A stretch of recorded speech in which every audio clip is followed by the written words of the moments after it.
Okay, so a few questions that I'd like to ask. One of the things that struck me, and you're showing the picture of yourself as a little kid, is so bang on. I mean, I felt that university was what killed the creativity in me, because I used to write stories and stuff before that, and then I got so into analytical thinking, Right. and then I did an MBA and it got worse.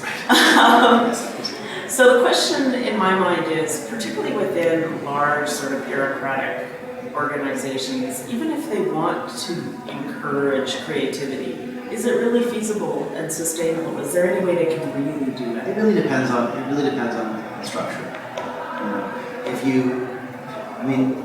Creativity is not something that you can slap onto a company, right? You have to build it into the company's DNA. Companies like Google are creative because they build it in. They build it in. It's built in that 20% of time. Although I've heard that they're lessening that now. Yeah, everyone shifts around. Apple's been trying it. 3M does that kind of thing. Yeah. But it's not the kind of. That's the classic thing with EMI or companies like that. You would think that a company that has so many advantages with music would be able to transition. It's impossible to transition because that's not the nature of a company. Right. So the commitment from the top has to be huge, and then the teams have to be small, right? Because massive teams with massive bureaucracy don't. Ideas do not do well in those environments because it's very hard to get the routing. Absolutely. Routing is so important for ideas, right? You have to to take an idea from infancy to a final product and take it on a creative journey. It takes incredible discipline in terms of you have to give the product, you have to give the ideas a chance to live and breathe. And it's not just about getting from point A to point B. And that's difficult with big organizations. Well, that's another thing that I found really interesting in what you were saying is that you need the structural foundation in order to let creativity flourish. Absolutely. So how does that work? Can you elaborate a bit more on? Well, people think of the arts as being free floating, right? But the arts is not free floating. It's incredibly structured. You go everywhere from dancers to painters to musicians. There's an incredible creative structure but it's all in support of an imagination, right? But without one, the other doesn't exist. Right? If you have no structure to deliver the ideas, they won't be delivered. Right. So you have to have both. Right. But you have to allow for this freedom of imagination on top.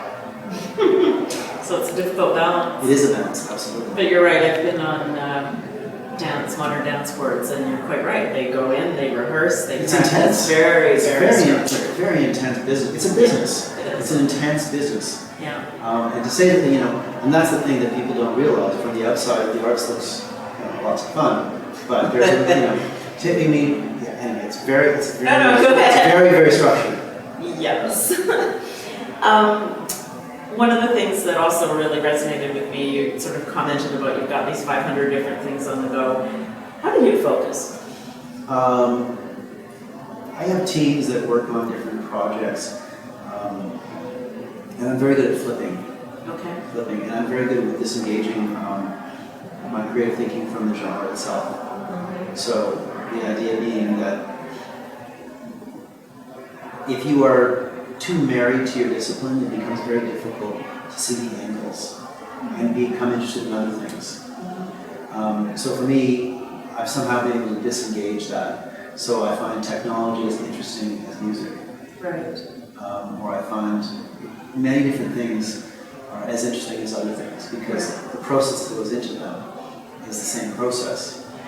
It's just a slightly different tilt on it. Well, and presumably the fact that you're involved in these different types of disciplines, the creativity from one will affect your decisions or creativity in that. Absolutely, and you can't run everything at the same time. That's the right. Time limits you. You can't be doing everything at once. You can't, you lose something in the translation, but you do as much as you can. Yeah. And you're usually pushing towards the successful ones and dumping the ones that aren't working. That makes sense. What about, I'm interested in your thoughts on creativity versus copyright and how musicians, when you talk about, and I've seen this, the need to just perform now as opposed to relying on record sales.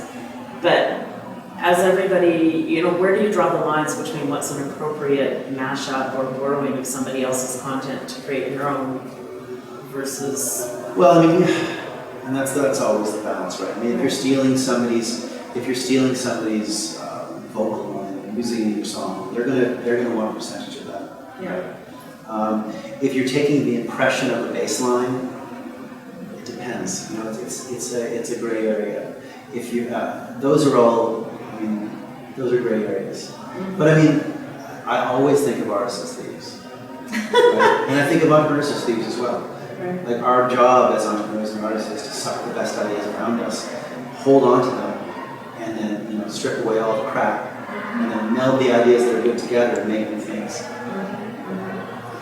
So what suggestions would you have for businesses that want to try and maintain that creativity as they grow?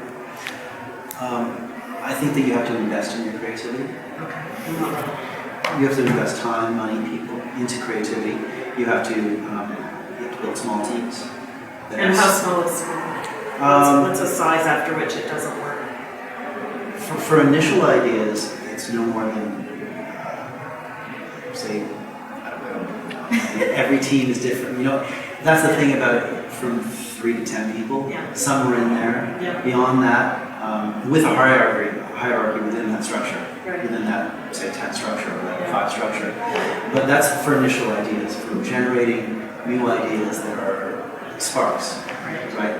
That you can build upon. Mm-hmm. And then you suck out the good ones and you discard the bad ones. But it takes a commitment, right? Just like, I mean, that's the thing that artists really understand. They understand the commitment to something, even though the payoff may be nothing.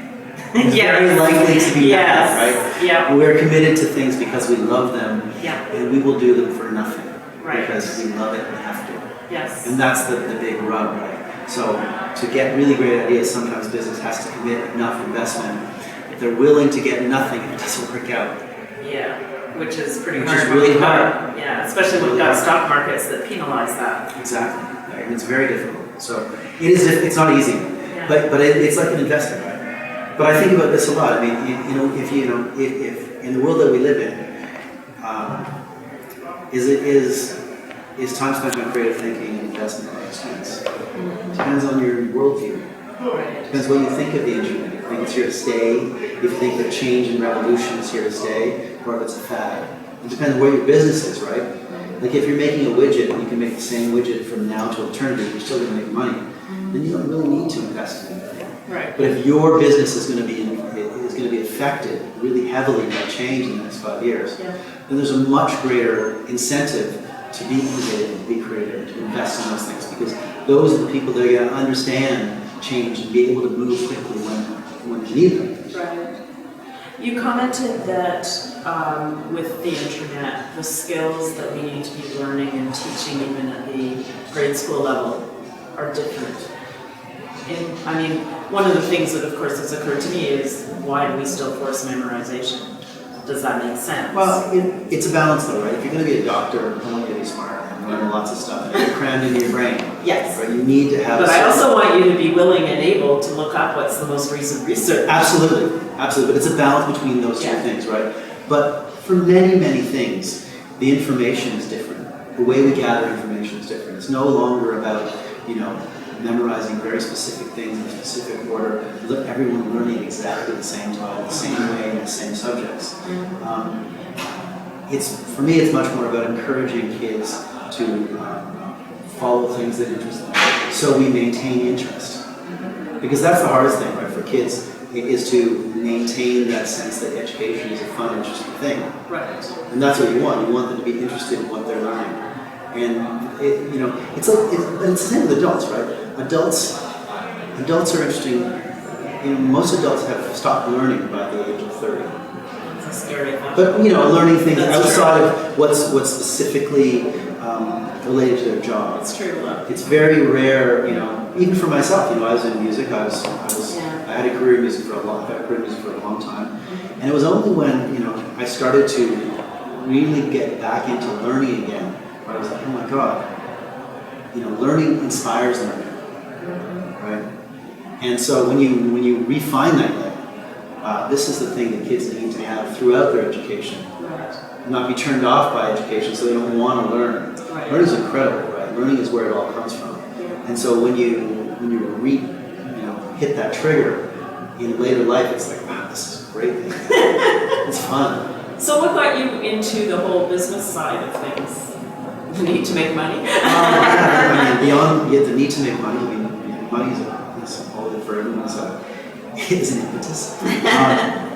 But at the same time, I really love ideas. I really love ideas in different disciplines, different genres. I like to make stuff. I try not to think about, I'm lucky that I get to make things that I'm interested in. Yes, absolutely. Well, I don't want to take more of your time, but this was a pleasure. Thank you very much. I hope I made some kind of sense. I'm a little exhausted.